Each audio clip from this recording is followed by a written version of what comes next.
Welcome back to Rüniverse. I'm Andrew, and this is the finals of the Booster Deck Tournament. The moment that this has all been culminating toward. We have Quam and Trine. Let's see who's going to come out on top. And in the finals, the Quam deck is kicking things off with their first Rift and their first Mage, which will be Bell. And with one power, we're going to pass. And the Trine player will kick things off with their Rift and their draw and a first mage, which will be Aerith, the Stone Mage. And with one power, yeah, I think they will go ahead and play the Egg of Unerring Tenacity into an empty enemy field. So that will be it for them. And guard with the mage just for good measure. Back to Quam, we're going to open a Rift, draw. We've got a Verve Mage, so let's play Aleph, the Ice Mage. And with 2 power each, I think we're going to go a little wild here, and we're going to assist and get the Panzen Guru onto the field. And pass back, and we're actually going to guard similarly with Bell to protect that Guru. Okay, the Trine player gets their second Rift and their card for turn. They have a Stone Mage, so let's play Mayo, the Destruction Mage, into the same position she was during the semifinals. Yeah, we're going to do something we've done before here. We're going to play the Brick Moat with an assist. It's a counter because Aerith is stone, and we're going to give it the Vim. So we've got level 5 beef and pass back, and we'll actually guard with our brick.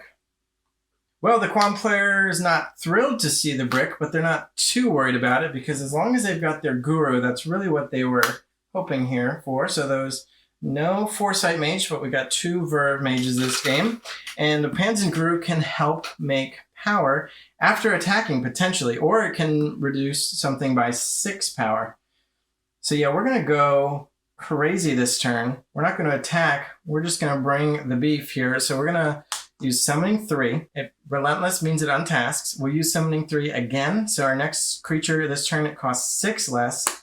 And we're going to evoke the Plisaphodon. And then with Aleph, we're going to assist and we're going to evoke Sorax. So we've got a lot of big creatures in play here. And question is, how do we guard? I think we're going to guard with Sorax and our mage here.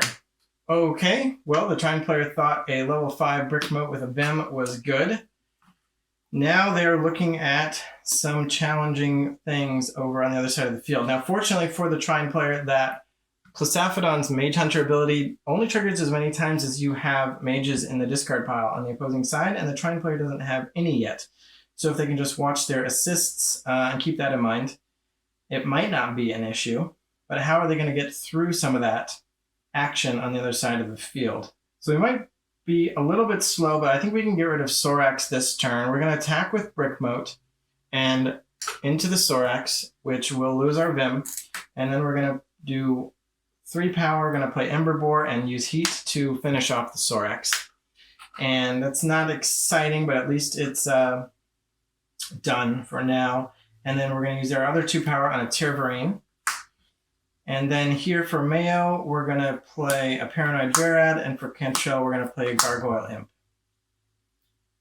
And hopefully that will slow our opponent down. I guess we will see. We might even... we guard with our mages. The Panzen Guru can really get in there and do some damage here. So we're going to guard with the Verad, and then we'll guard with Cantrell. Well, has defensive 2. So we'll do that. So we lost our level 6 vanilla. And we get a Dispel Gift. Wow, just insult to injury there is going to take out the Brick Moat. Alright, but they've still got all their guards up, and we only have 1 location's worth of attackers to engage with. The Plisaphodon can take out the Gargoyle Imp, and then Panzen Guru can take out both bonds at Cantrell's location. So that's looking like a good option. Another thing we can do here is I think we're going to go ahead and do that. We're going to start with Aleph here, and we're going to evoke the Plathorus. And this is a Strength of the Deep ability. This is actually the basic form of Plisaphodon, although this deck didn't get the middle form, so we can't evolve into each other. So we're just going to play them separately here. And it says, when I join and after I evolve, look at a number of cards from the top of an opponent's deck equal to 1 plus my Vim. For each card, choose to have that player discard it or give me an L+1 counter. So we get to look at the top of their deck, and we will go ahead and have them discard it. And that means this doesn't get a counter, but now there is a mage for the Plisaphodon to hunt, which means it will get to untask once. And now we've got a lot of untasking going on here. So let's do their location next and dream and see how this plays out. All right, so 0 pips, 0 pips, and 0 pips all around. Not what we were looking for. It's okay. It's okay. So we're going to play the egg. We're going to task the Panzanguru for summoning 3 and then untask it. And then Grum costs 3 less. And then Panzanguru can attack. No, we'll have Plisaphodon attack the Gargoyle Imp, which is big enough to dispel it. And due to Mage Hunter, it will untask. And then we're going to attack with the Plisaphodon into Cantrell here. And that is a draw gift, so they get another card. And we have Ether Spike, but we don't need it because we can just attack with Panzanguru. So yeah, we're just going to attack, and we're going to put the Ether Spike back because it actually is nice to have in the Dream deck. So we're going to attack here. And that's a Dispel gift, which is going to take out Plisaphodon, unfortunately, but it did get to do its attacks. And yeah, we had 2 potential extra attacks. One with Panzanguru, because we didn't really need to do summoning, and one with the Ether Spike. So, but because of the rules of engagement, we can't spread those attacks out. So, oh well. And then we'll go over to Luce, and with his 3 power, he's going to play an Icy Fevin and a Zealous Flarf, and that almost empties our hand. And I guess now we'll guard with this egg. And the question is, are we aggressive? I think we're aggressive. So let's, and we haven't lost any of our own bonds yet. So I'm actually going to guard with all of our mages, except for the egg. Okay, not exciting. Our creatures that like to be attacked didn't get attacked. And instead we just lost everything at this location. We have some cards to work with, but they're not exciting. We've got a full table of dream counters, however. We have a couple attacks we can make. And if we make them in one place, we can take out a location's worth of bonds. But I think let's start by dreaming. Let's start with dreaming with Aerith. Left to right. When in doubt, left to right. All right, so it's 2 pips.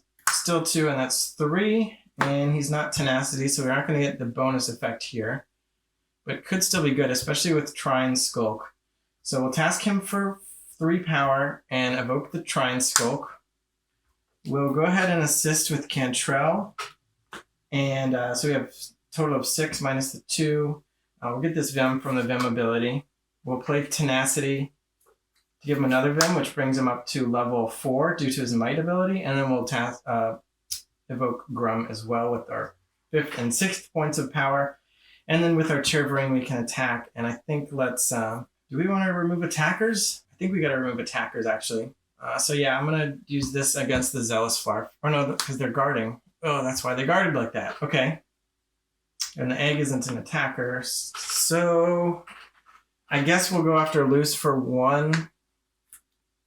And then for here, we can go after... No, but here we're going to dream as well. So let's see what we get.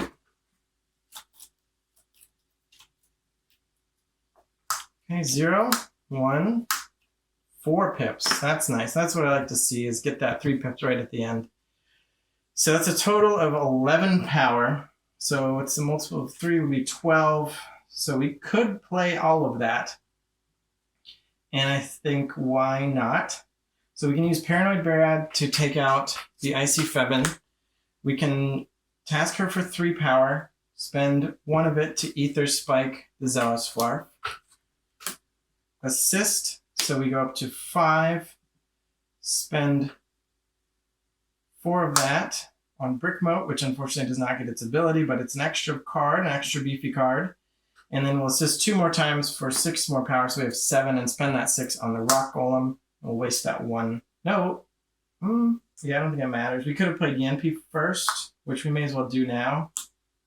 That would have saved us 2 power, but we're not going to do anything with that 2 power. So it is what it is. And yeah, I think that's it for the Trine player this turn. It's just a matter of guarding. Definitely guard with Terrain because it burrows.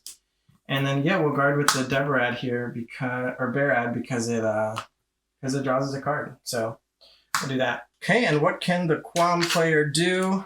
Oh, they get a Dispel gift. Ooh, I think that's their second one this game. Or no, they got Dispel gifted against. Yeah, but anyway, what's the biggest thing? Oh, I forgot the Rock Golem is a really good card too, but it is gone. So good thing they didn't put all the eggs in that basket. That was kind of a lucky accident. So let's start on this side. We can attack twice here. Let's start with Loose, and we're going to play Manifest, which lets us look at 5 cards and keep 2 of them.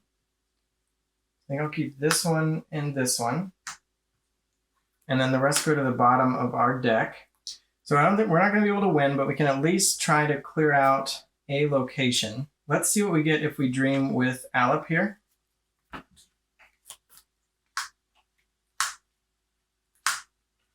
Wow, okay.